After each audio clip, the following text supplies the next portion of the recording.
নমস্কার, ইট অ্যান্ড ডাইন চ্যানেলে আপনাদের সকলকে স্বাগত জানাই।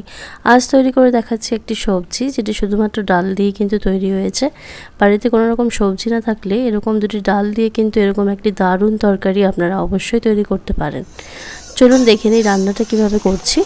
প্রথমে এখানে লাগছে দুটো ডিম এবং এখানে লাগছে মটর ডাল ও চানার ডাল আমি নিয়েছি। তাছাড়া এখানে সয়াবিন নিয়েছি। প্রথমে এখানে দেখুন ডিমগুলিকে ভেজে নিচ্ছি। ডিম ভেজে নিচ্ছি ঝুড়ো ঝুড়ো করে। ডিমের অমলেট করে কিন্তু এখানে ঝোলটা একদমই করব না, ঝুড়ি ঝুড়ি ডিম করে এখানে সেই ডিমটা এই তরকারির মধ্যে দিয়ে কিন্তু তরকারিটা আমি তৈরি করছি।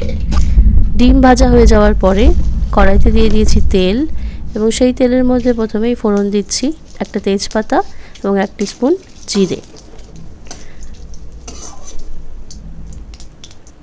এবারে তেজপাতা এবং জিরেটা থেকে ভালো গন্ধ ছাড়লে কিছুটা পেঁয়াজ কুচি কুচি করে কেটেছিলাম, সেই কুচি পেঁয়াজটা এখানে দিয়ে দিলাম।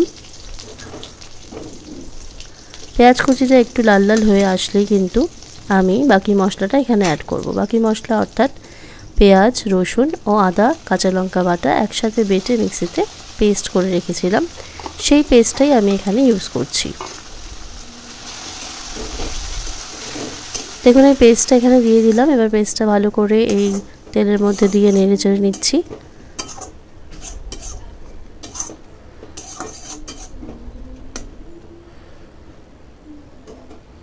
ভালো করে নাড়াচাড়া করে এর মধ্যে দিয়ে দিচ্ছি ধনে গুঁড়ো, 1 টেবিল স্পুন ধনে গুঁড়ো এবং 1 টেবিল স্পুন জিরে গুঁড়ো দিচ্ছি এখানে।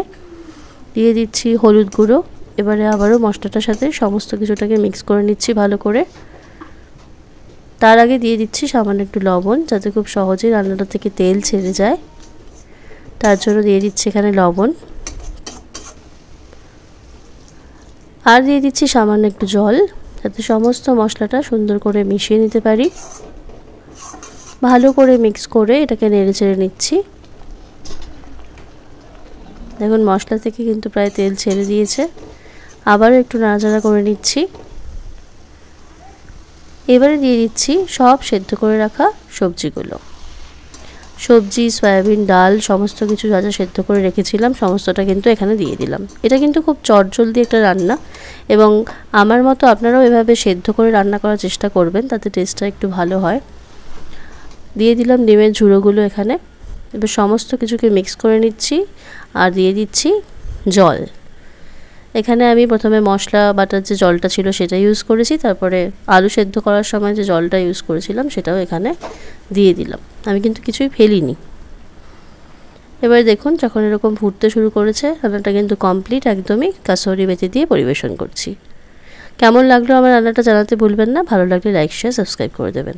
ধন্যবাদ।